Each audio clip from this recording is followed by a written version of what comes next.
I knew that dame was trouble the minute that she walked into my office. Caramel blonde and painted nails like the edge of a razor. She had bad news written on her like the March of 2020.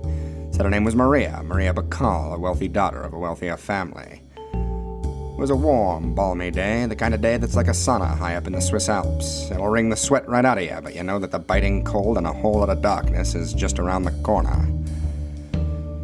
She was looking for something what got stolen from her, she said. Family heirloom, a necklace down at the beach, just up and vanished. Now, a gal her age might normally be panicked in such a situation, but she kept herself together, and that's despite the oppressive heat. Heck, she was even wearing a coat to tie the whole look together. Kind of dame that probably denies climate change, hell, even maybe benefits from it. Others might be impressed. Me?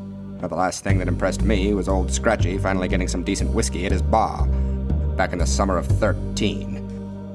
But I'm a detective, first and foremost, and the smooth few Benjamins she found in her past went a long way towards getting my help.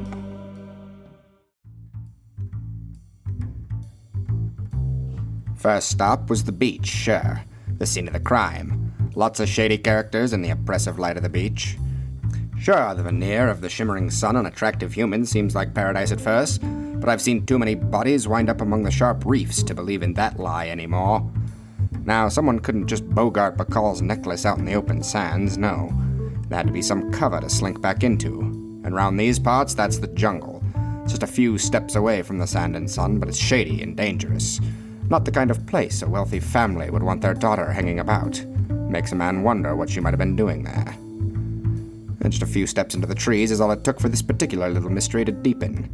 Wouldn't have even seen the body if I hadn't accidentally kicked it in the undergrowth. A check of his pulse later reassured me he clung to life, but he was beaten within an inch of it. I riffled through his pockets and found his ID. It read Ed Jupiter, a businessman that ran a casino to fleece tourists. The bruises on his head were so big they were practically stacked on top of each other. He'd be all right after a time, but there was no sign of his assailant. And the only clue I had to go on was as confounding as it was nonsensical. For surrounding the unconscious man was a ring of fallen coconuts, and a mystery that would bring me staring into the alien face of madness itself.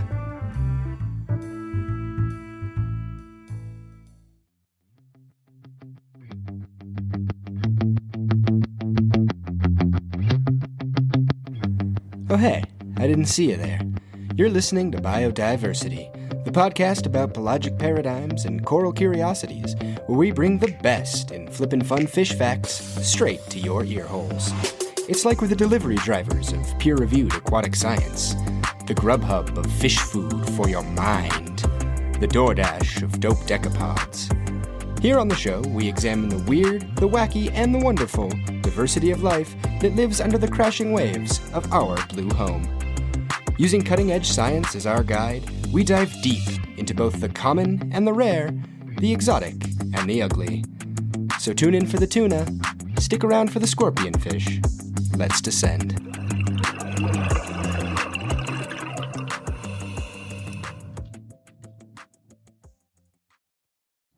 Today on the show, crabs. But not just any crabs. See, today's crab, scientific name Burgess latro, just isn't like other crabs out there. See, some crabs are content to scuttle the seafloor and maybe, if they're feeling saucy, waltz around a tide pool or two. But today's creature throws the safety of seawater to the wind, channels its inner Tarzan, and likes to climb around in the freaking trees. Coconut palm trees, mostly. That's one of just many reasons for this crab's common name, the coconut crab. Hey, sometimes names just make sense. That's right, baby. Today we are talking about bona fide tree crabs that are the size of your dog. Okay, coconut crabs are gigantic. In fact, they're the biggest known land-based arthropod, and indeed the largest land invertebrate that we know about in existence. No bug, scorpion, or spider can hold a candle to the might of this tree-based powerhouse, which can grow to be up to about a meter or 3.3 feet in length. That is absolutely nuts. Full-grown adults can weigh about 4.5 kilograms or about 10 pounds and are really pretty, actually. They can be brown, light violet, or even deep purple with these neat stripes and striations as patterns. Some theorize that their size is actually the upper limit of what's even possible for an arthropod that lives on the land. Now, it's huge, but it's not actually the biggest crab of all time. There is one other crab that's bigger than it. That's the Japanese spider crab. But that crab doesn't even try to live on the land, and that is a story for another episode. So, okay, what's the deal here? Land-based crabs? This show is called Bio-DIVE-rsity, not Bio-Trees-rsity. That pun doesn't even make any sense. To this I say, it spends 1/2 of 1% of its life cycle in the ocean, so it still counts. Ha! Okay, but for real, a lot of what the coconut crab does on land is what makes it so cool. I mean, it's a tree-climbing crab, like, come on. But this special decapod is reliant on the ocean, not only to reproduce, but also to spread out and conquer new islands. How they colonize and conquer far-off lands is super cool, and you know we're going to break that down later. But for right now, just know that this strategy has worked, and it pretty darn well. I'll put a map of their range where you can find them on our planet in the show notes, which, take a look at, because it is impressive. They are all over the dang place in the Indian Ocean, as well as a huge swath of the Pacific Ocean. In fact, maybe not so weirdly, their distribution closely mirrors the distribution of the coconut palm tree.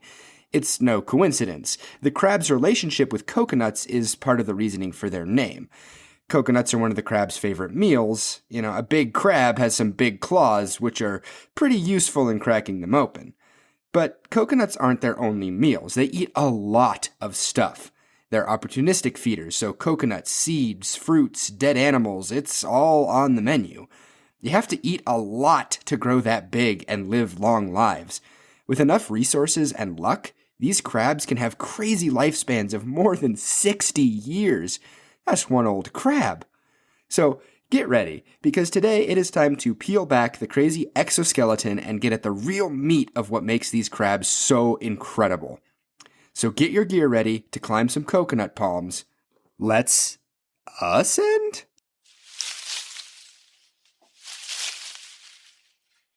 To tell the story of the coconut crab is to tell an ancient story.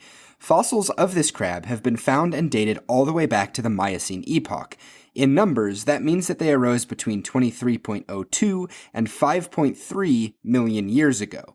That's not quite as old as the dinosaurs, but still, pretty impressive.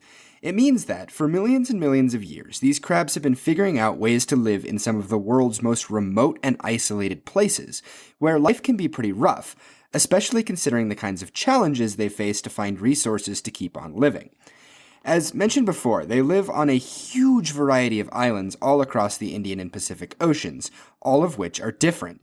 Differences in both size and available resources can make it pretty harsh for a species trying to grow. It's not like one island can support an ever-growing population of coconut crabs forever, you know? So, much like humans, the answer is to explore new and untamed territories for new and unspoiled resources. They must venture beyond the shores of their homelands and cross the dangerous and vast sea to find new lands to colonize. But here's a fun fact. Adult coconut crabs can't swim. They'll actually drown if left in water for more than an hour. And here's another fun fact. Adult coconut crabs can't build boats. They can't even hammer a nail in properly. Silly coconut crabs. So what does an adult who can't swim but wants to cross miles of ocean do? Well, they absolutely do the only rational thing by quite literally throwing all of their thousands upon thousands of babies into the ocean and hoping for the best. Elegant solutions for complex problems. Nature's so beautiful. See, coconut crabs mate between May to September, fertilizing the eggs that the female will carry around on her abdomen. When they're ready, the female will seek out the shoreline at dusk one day and release all of her larvae into the rolling tides of the ocean. Parenting is just such a joy. I mean, okay, this strategy is nuts. It is a crazy roll of the dice gamble that could result in larvae winding right back up where they started, or maybe even being lost and eaten at sea. But if you're a coconut crab, it could also result in the ultimate prize, finding a new island for your species to colonize and inhabit. I mean, think about it. Birds have it easy. They just, fly to new islands and stuff. Their babies get beak-fed and coddled. Well, our hardcore coconut crabs over here are literally being born into a world of terror and adventure, but mostly terror. As a little baby coconut crab, you don't even have that much control over your surroundings.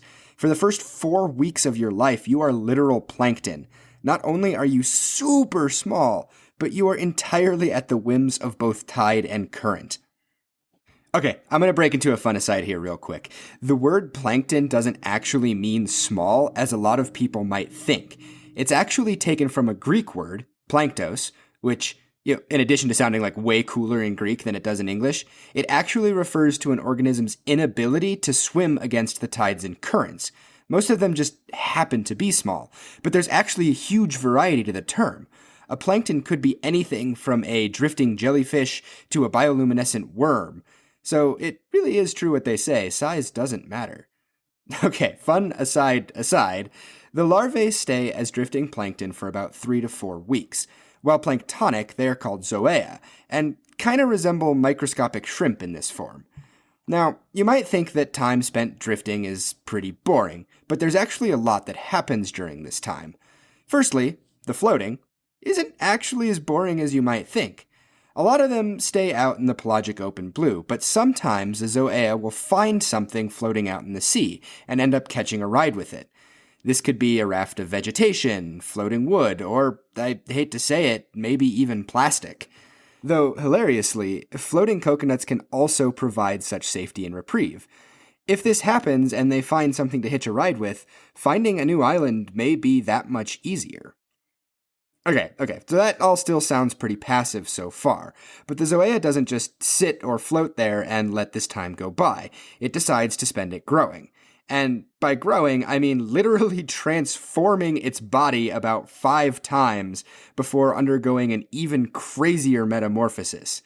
So the zoea will molt, shedding its old exoskeleton for a new one and incrementally progressing in their form from what we call zoea 1 to zoea 5, and this happens once every 4 to 9 days. Some zoea even have this inexplicable ability to skip some of the stages and accelerate their growth. Now, why they would do this, and some zoea go 1, 2, 3, 4, 5, while others skip a couple of those steps, is up for debate. But one theory is that the transformation may actually be adaptive to the environment, meaning that the stages that they go through may actually be tailored and picked for the environment that the zoea thinks it is going to continue growing up in when it finally settles. I mean, try not to let your mind be blown here, but here we have this little microscopic plankton that has no control over where it's going, guessing where it is going to finally end up and spend the rest of its potentially 60-year life and adjusting its growth according to that guess. I mean, that is just... what? But don't worry, it gets crazier. Once the drifting is done and the larvae is ready to settle down, the zoea will undergo a crazier metamorphosis, going from looking like a little shrimp to almost looking like tiny little lobsters. This next stage is called the Glaucothoe, and oh my god, are they so cute! Look at the show notes, please, they are so adorable. Okay, at this stage, the tiny crustaceans will actually cease their floating and settle down to the bottom of the ocean, wherever it is that they find themselves. It's then that a scavenger hunt begins, with the goal of finding protection. The Glaucothoe will hunt around the shifting silts and sands for the abandoned shell of a gastropod. Once found, they'll slither their way inside, donning their newfound armor for protection and the next stages of their journey. Oh, right, I definitely forgot to mention it up until now, but here's another fact that doesn't make any sense. These absolute monsters of dog-sized crabs are technically hermit crabs. You know, the kind of crabs that steal shells for houses? Their own exoskeleton is too soft at this stage, so they have to steal shells in order to survive. It's a little nuts to think about them this way, because the massive adults definitely don't carry around stolen shells, but we already know that coconut crabs like to buck the rules, so I guess it's kind of unsurprising. Plus, where's an adult even gonna find a shell that big? But still, for this part of their life cycle as a juvenile, the Glaucothoe will continue molting and growing while wearing this fancy secondhand shell outfit. Some juveniles that can't find appropriately sized shells can even use broken bits of coconut as a substitute. Now, I'm going to take just a second. I want you to take a second, just pause, And just imagine that. The tiniest lobster-looking thing you've ever seen, only a few millimeters, wearing a tiny little coconut shell. It's so cute. It's just so cute. So once the Glaucothoe have found their armor, whatever it is, coconut or shell, they'll leave the water to join the hopefully already thriving community of other hermit crabs at the shoreline. They'll molt and grow for about a year, maybe 2, discarding their old shells for new ones until they are ready to kick the habit entirely. Once they've reached a big enough size, the crabs are ready for their own hardened shells to protect them. They'll ditch their scavenged shells and their ability to breathe water and truly become the terrestrial adults who are destined to climb trees and crack open coconuts of their own. But this doesn't mean that they're done growing, no. They'll keep growing, molting, and growing some more throughout their adult lives. I mean, you don't get that big without putting in constant work. So after about 5 years from hatching and all of this craziness that has happened, the crabs will reach sexual maturity, ready to mate and send out another intrepid batch of youngsters out to sea. And to be honest, if you're a coconut crab that's gotten to this stage of life, honestly, congratulations. Because by the time that all of this is said and done, only about 0.1% of the 51,000 to 138,000 eggs that you hatched with have survived. But you're one of those 51 to 138-ish lucky few who are ready for the long life of crazy cool adulthood, climbing trees, eating coconuts, and scaring tourists.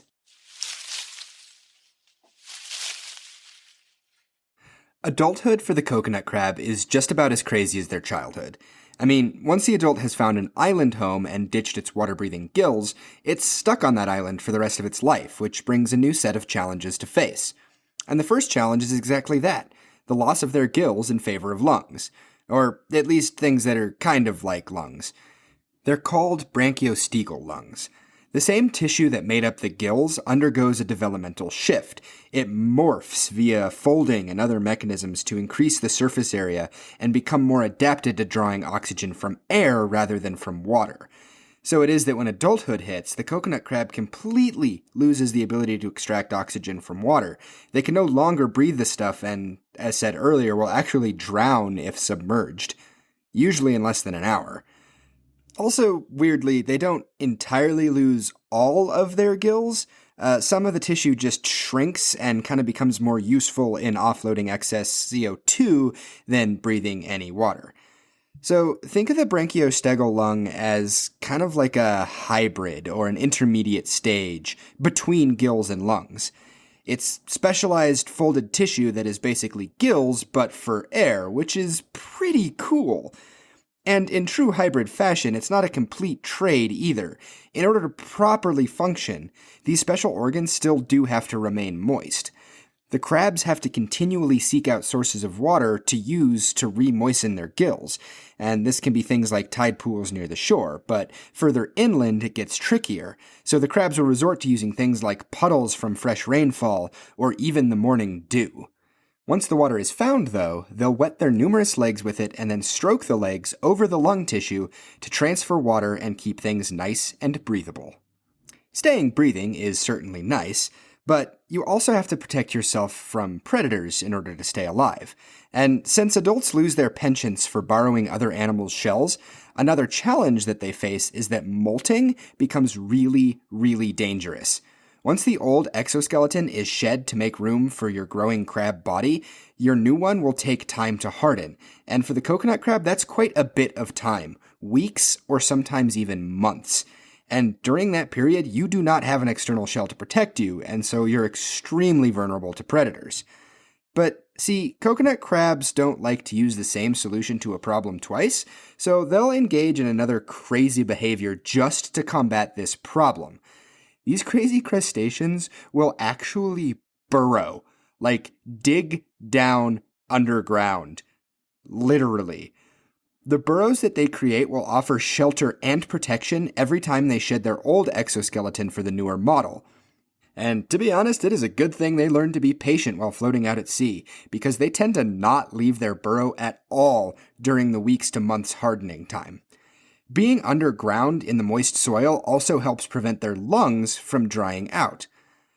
So when they're ready, they'll actually straight up eat their old, shedded exoskeleton and then leave the burrow with their fancy new one, ready to climb trees, hunt for food, and do more coconut crab things.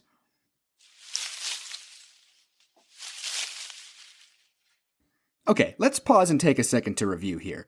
There are so many cool things the coconut crab can do. I mean, floating in the open ocean, walking on the seafloor, burrowing underground, and climbing trees. God, I suppose the next thing you're going to tell me is that this coconut crab can fly. Oh no. Oh, no. They can fly, can't they? Okay, so flying may be a bit of a strong word, but they can and do zip through the air. But their flight is less like the Wright brothers and more like Buzz Lightyear. That is to say, they fall with style. After all, once you've climbed up a coconut palm tree, you gotta get down somehow, right? And just climbing down? That is way too boring and safe. Why not live dangerously like you did when you were young? It has been reported that these professional stunt crabs can fall from trees at a height of up to 4.5 meters, that's about 15 feet, and land on the ground completely unharmed. Whee! That fact alone is pretty darn crazy, but here's a question. Why was the crab up that high to begin with? In fact, why are these crabs such good climbers? We've mentioned that they do climb trees, but we haven't even talked about the why. I mean, the obvious answer is because jumping off trees is fun, but evolutionary biologists tend to, not like that explanation. Something about fun not being an evolutionary advantage. Lame. But what are evolutionary advantages include the ability to get food and to avoid predators. Climbing is a great escape mechanism, and a lot of tasty fruits and other bits of food like to hang out up in the treetops. And that's including what some would call the crab's favorite food, coconuts. In one particularly unique behavior, the coconut crab uses its tree climbing ability as part of the last step in a crazy, convoluted, and sometimes days-long process to crack open this most difficult-to-eat fruit. Now, coconuts do grow at treetop level, so you'd think that the climbing comes into play in order to just get at the fruit to begin with. And this certainly can be the case, but what's actually more common is way crazier than that. They'll actually seek out and eat fruits that have already fallen to the ground. So here's how the whole bizarre process works. They'll find a coconut that's already fallen and use their mega-strong claws to start peeling back the fibrous green husk that surrounds the brown part that we usually see. I'm going to do another fun bonus aside all about coconut anatomy. See, the familiar brown coconut that we see in games, TV, and at the supermarket is called the endocarp of the coconut, and it is actually only accessed after peeling away two other layers, a thick, fibrous mesocarp and the green outer exocarp. The process of peeling away the exocarp and the mesocarp is the slow part. The crab will sometimes take days to peel it away bit by bit before getting to the prize inside. Tedious work, but thank Poseidon that the prize is worth it. But even after the peeling is done, the coconut meat is still inside the hard endocarp, and that is a tough nut to crack. Now, the claws of the crab are certainly powerful enough on their own to accomplish this feat. One study clocked the crush force of the claw at 3,300 newtons, which is well over 700 pounds of force. A wolf's bite clocks in around 400 pounds, so, comparison. And it's not just pinch strength either. These boys and gals can lift. One study reported the crab's ability to lift up to 30 kilograms. That is 66 pounds. Never before have I had such inspiration to hit the gym. These crabs are ripped. So, with such strength, it stands to reason that some reports show them smacking the coconut husk with just the blunt force of their claws in order to crack it open. Just bam! But why settle for one way, the easy way to crack a coconut, when you can go the extra mile? Or at least the extra few meters. So, the crazy part here is that they can utilize their grip and lift strength, combine them together, and they'll actually grab the brown endocarp of the coconut and take it with them, carrying it all the way to the top of a tree, where it will drop it and hurtle the hopeful harvest towards hard ground, and, with any luck, purchase into the hard exterior of this sweet tropical meat. And lest we forget, the crab can't let anyone else claim its hard-earned prize. It'll fall right after the dropped nut, wasting absolutely no time. I mean, who knew a vegetarian meal could be so metal? Anyone for crab tree diving in the next Olympics? Anyone?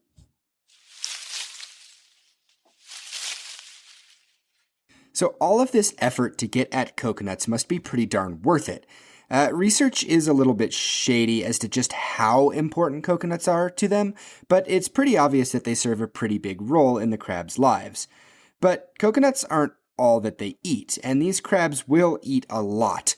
They're mostly scavengers, and they like to do their scavenging at night, looking for fallen fruits, nuts, seeds, and even fallen trees so they can eat the pith. Which sounds pretty nice, right? Paints a picture of these gentle giant vegetarians roaming the islands for fruits and nuts. However, they will kind of eat anything they can get their claws on. Like vultures, they'll eat the remains of dead animals, and, well, like any predator ever, they can actually prey upon a multitude of other animals. Other crabs, rats, tortoise hatchlings, and, I hate to say it, even lost kittens. So keep your fluffy kittens away from the tropical jungles at night, people. For a long time, it was thought that the crab only ate meat like this opportunistically. That is, whenever it came across something that was already dead, or it found a meal that was really easy to prey upon, something like an abandoned bird chick or a rat that was trapped. However, everything changed when we observed an actual calculated attack. One gruesome video in 2016 showcased a ruthless predatory side to this animal that we thought didn't exist. In this video, the crab purposefully climbs a tree and stealthily sneaks up on a red-footed booby, a tropical bird, that was sleeping high up in the treetops. And with almost surgical precision, the crab used its massive claws to attack the bird's wing, breaking it and rendering it flightless. The bird, now panicked, fell to the ground, and it was followed by the crab, which proceeded to break its other wing and eventually killed the bird. That smell of blood and death, now rich in the air, attracted about 20 other coconut crabs who all feasted upon the bird's corpse. I mean, that's pretty freaking brutal.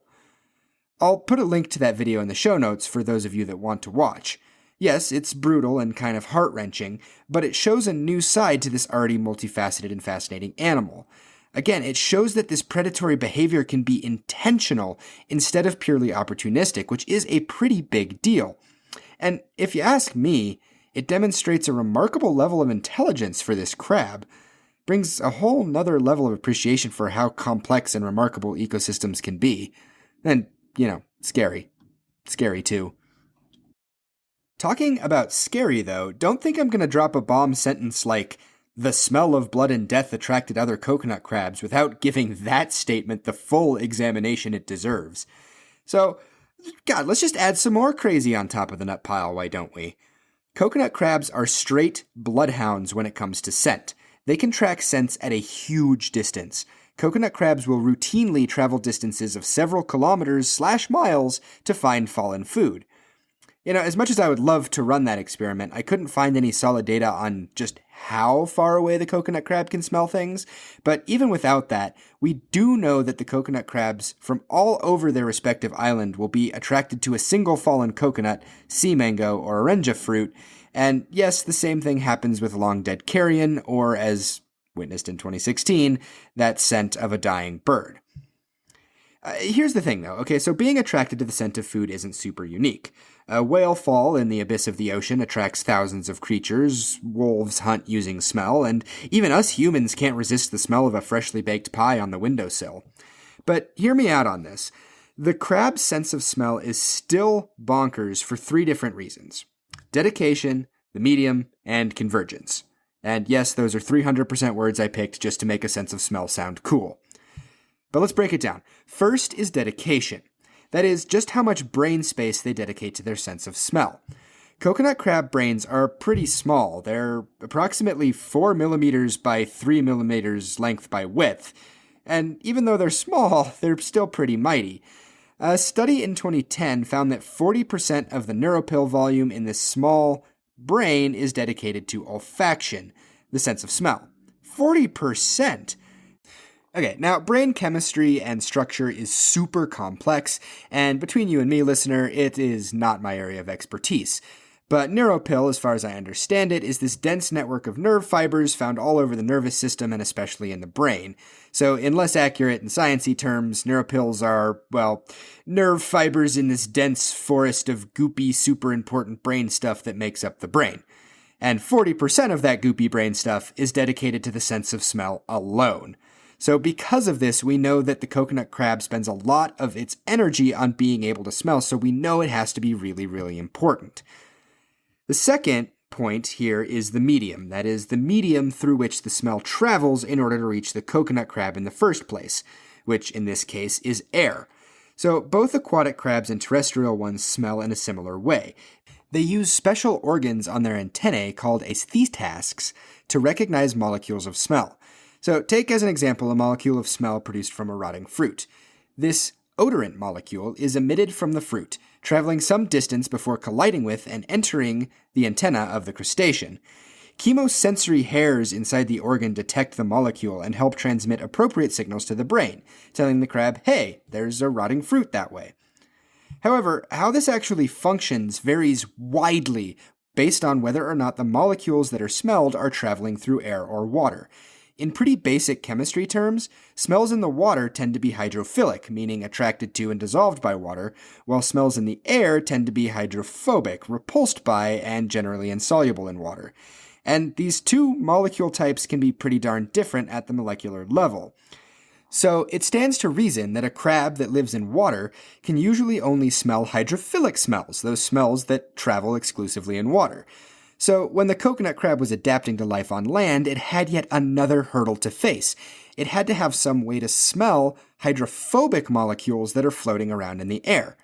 But, as evolution is wont to do, over time this need was met. Shorter, blunter smell organs were developed, capable of detecting air-based odorants. The differences in the structures of a water-based crab's organs and the coconut crab's is significant. Which leads us to our third and most exciting point about smell, convergence. And that's convergence as in convergent evolution, a fancy biology term for a fascinating and bamboozling phenomenon that keeps me up at night. So, those smell organs on the antennae of the coconut crab, you know how they're so different from all other crabs? They are remarkably similar to something else entirely, the smelling organs of insects. Insects! Okay, in broad strokes, insects have smelling organs on their antennae too, although they are called sensilia. A much, much more pronounceable word, to be honest. These sensilia look so incredibly similar to the crab's esthetascs, one might think that these two animals are way more closely related than they actually are. And that is precisely why this is so crazy. So consider this. Coconut crabs and insects evolved almost entirely independently of one another. Both insects and crustaceans are arthropods, sure, but their evolutionary lines diverged a long, long time ago, perhaps more than 400 million years in the past. Since that time, they have been evolving and adapting pretty separately. But both groups ended up having the same need to smell odors through the air, and that same need, that same pressure, ended up engineering almost the same organ twice, independent of the other group's influence.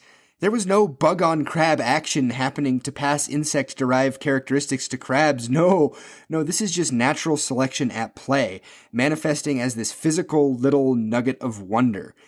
And not only that, natural selection also engineered remarkably similar behaviors. Coconut crabs flick their antennae just like insects do in order to enhance their reception and more accurately capture a picture of the odors in space and time. Evolution is so cool. Alright, there is one final point I want to nerd out over before we move on from the sense of smell, and that is their superhuman ability to smell carbon dioxide. You know, that stuff that we breathe out, and of course produce when we burn fossil fuels. Carbon dioxide is pretty much everywhere. Yet it has to be present in really high concentrations for us humans to smell it, and the crabs can detect it just like a normal odor. Of course, it makes sense because the dead flesh of carrion emits carbon dioxide as it rots, and, dead animals are one of their food sources.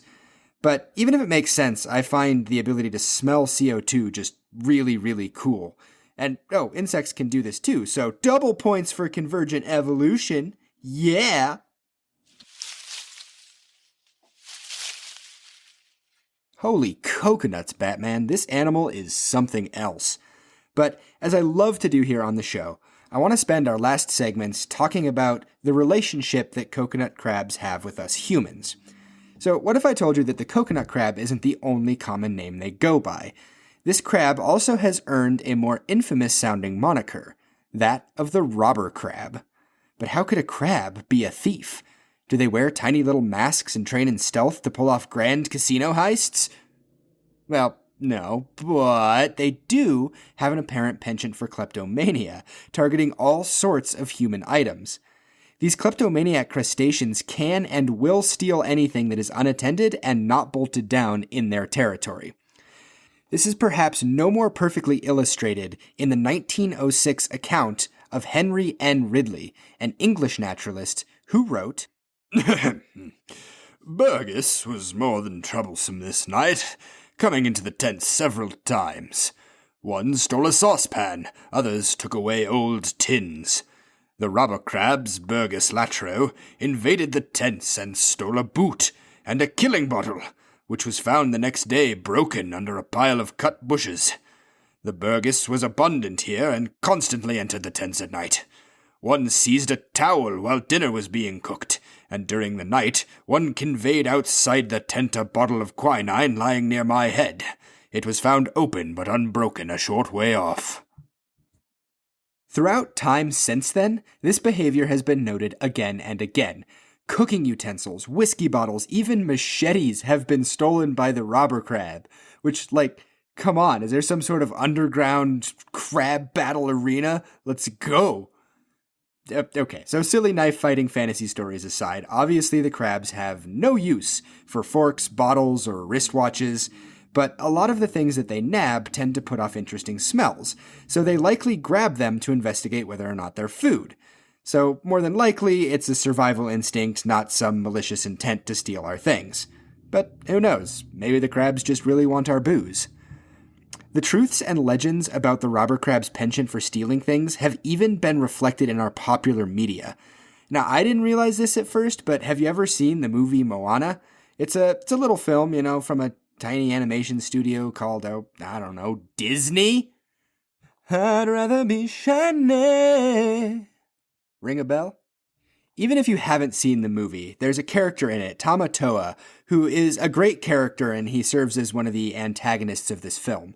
He's a giant crab that lives in the realm of monsters, and he covers himself in all manner of valuables, treasure, and all things shiny. And, of course, he can belt out a kick-butt musical number that will get stuck in your head. But, that aside, think about it. It's a non-aquatic, absolutely gigantic, shiny thieving crab with massive claws. You cannot tell me that Tamatoa was not inspired by the coconut crab. You just can't. I will not change my mind on this.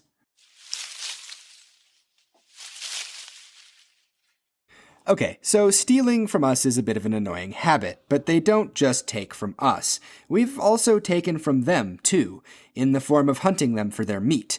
On some islands throughout their range, the coconut crab is considered a delicacy, and populations have been pretty threatened by extensive human hunting.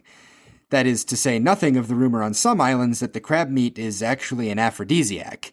Which, as a scientist, I'd be remiss to remind you that research has yet to find substantial evidence that natural food can act as aphrodisiacs, so don't go seeking coconut crab meat thinking it'll get you in the mood. Please? In fact, I actually wouldn't advise you go eating coconut crab at all. I mean, I know the name alone makes it sound delicious, but eating the meat may actually pose a threat to you being, alive. The crab meat in and of itself is not poisonous, but since the diet of the crab is so diverse, there have actually been reports of fatalities of poisoning arising from the meat's consumption, due to exposure to what the crab itself ate while it was alive.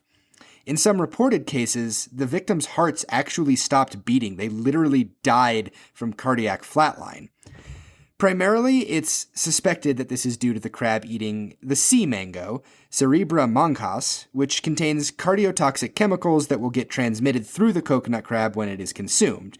So, eating the crab might be a gamble of whether or not it itself has had sea mango for lunch, and, I don't know about you, but I don't like tossing proverbial dice to figure out whether or not my dinner's gonna kill me. Oh, and there's also the whole we probably shouldn't hunt them to extinction thing because we need to conserve the species. That too. Of course, in a perfect world, they wouldn't mess with us and we wouldn't mess with them, but Earth's not so perfect, so sometimes we have to interact. It might be annoying, but stealing your stuff may be the least of your problems if the crab decides to use its crushing grip strength on you. Now, ideally, you'd avoid this situation, but stuff happens, and should you happen to be so unlucky, there's apparently a hilarious way to potentially save yourself. Thomas Hale Streets, who was an American naturalist in the late 1800s and early 1900s, wrote of a trick used by locals in such a dire situation. He said, and I quote, "It may be interesting to know that in such a dilemma the gentle titillation of the under soft parts of the body with any light material will cause the crab to loosen its hold." Guys, apparently you can literally just tickle their bellies to get them to let go. Is that not the greatest possible thing? Of course, that's if this is actually true, which I have had honestly a hard time verifying, but dear Poseidon, I hope it is.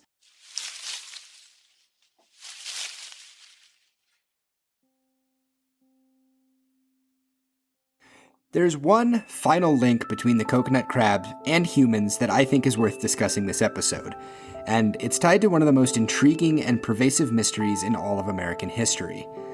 This mystery is going to take us all the way back to the fateful morning of July 2nd, 1937, a day when history was in the process of being made. On the island of Lae, New Guinea, a pair of legendary adventure seekers prepared for one of the final legs in a historic attempt to circumnavigate the globe by plane. Of course, the intrepid pioneers were none other than navigator Fred Noonan and the star of the show, pilot Amelia Earhart. Their next flight would take their twin-engined Lockheed Electra plane to Howland Island in the central Pacific Ocean. Waiting at the atoll for their arrival was the U.S. Coast Guard Itasca, ready to guide the aviators in for a landing. That was the plan, anyway. But the clouds in the sky and faulty radio communications led to a different outcome. After losing contact with the Itasca, Earhart and Noonan disappeared, never to be seen or heard from again. Earhart was and is a legend. There was a massive search for her after her disappearance, but it bore no results. 18 months after her disappearance, she was declared legally dead, and since then, efforts to uncover the truth have spared no quarter. But still, even now, 84 years after she vanished, we still have no conclusive answers. Only theories. But one theory about Earhart is my favorite. The Garner Island or Nikomaroro hypothesis. The hypothesis holds that, after losing contact with the Itasca, Earhart and Noonan turned around and searched for other islands to land on. The story goes that, after things went wrong, they found and crashed on Nikomaroro Island, where they may have survived as castaways, but eventually perished. The theory is rather compelling.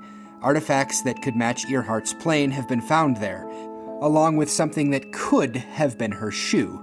Even bones that could have been hers have been found. Though whether or not these pieces of metal, plexiglass, and bone material actually did belong to Earhart has been hotly debated. Without a full body or any other actually conclusive evidence, it is hard to say for sure.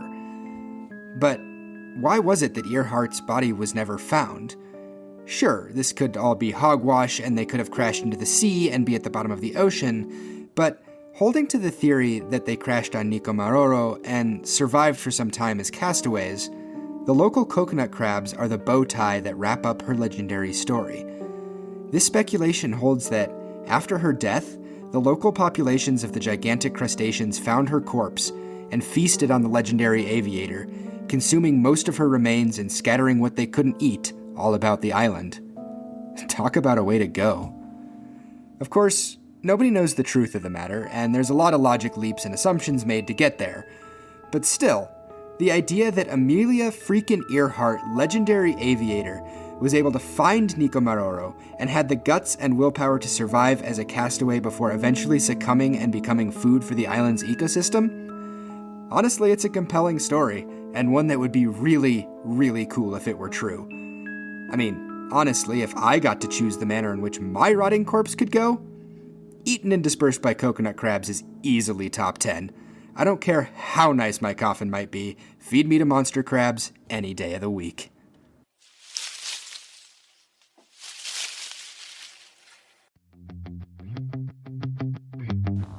Between both fact and myth, these tree-climbing, island-conquering crabs are some of the coolest creatures that could possibly grace our planet. Just think about how many obstacles to living on land they've had to overcome. From developing new ways to smell, to finding shells for protection, to having to find ways to reproduce and spread. It is truly nothing short of a miracle that these crabs exist at all. Though, whether these crabs are adorably tenacious or some kind of creature from your worst nightmares, that, dear listener, is for you to decide. For now, though, I think we've just about wrapped up with today's episode of Bio-Diversity. As always, thank you, a huge thank you for listening. I hope you didn't get too crabby during the wait between these episodes. If you liked the episode today, please recommend it to your friends and neighbors. Leave a rating or review too, it really helps the show grow. And hey, if you ever feel down in the future, you can do what I do and imagine tickling the belly of a giant monster crab. Bet you can't do it without smiling. I'll see you guys next time.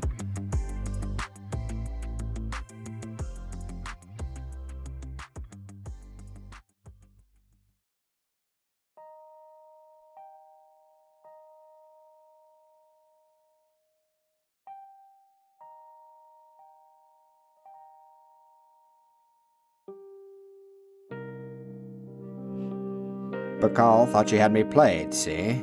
It was a clever trick, purposefully losing a worthless counterfeit necklace to collect on the insurance. Of course, Bacall never actually counted on me solving the case, no. No one would have ever thought a crab could be the culprit. After I had failed, the insurance would have had no choice but to pay up. It was a unique plan, I'll give it that. By giving the crab the counterfeit, she thought it'd be impossible to find, at least not until she'd collected her cash and boarded the quickest flight off the island. Robber crabs have a penchant for shiny things, see, carrying wallet and whiskey bottle alike into the jungle, never to be seen again. The breadcrumbs of the broken real necklace bits and false witnesses was clever too, but call it a hunch, I wasn't buying her little sob story. There had to have been a reason she was in the jungle, and at night no less, talking to Jupiter. This was her whole plan from the start. She'd owed Jupiter money, see, and lots of it. A gambling problem will tend to do that to a dame. This whole scheme was her ticket out. It's just too bad too many people had to get bonked over the head with coconuts for it to work. She used the crabs for that, too. A falling coconut is no picnic.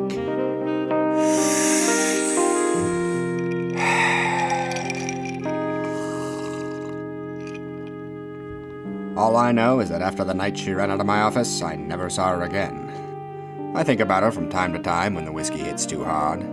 Maybe the crabs, with their flicking antenna and beady eyes, know the truth. But if she got punished for her crimes, or if she really deserved it, that's not for me to decide. Maybe this evening I'll head over to Old Scratchy's for a pina colada. I hear the coconuts this time of year are superb.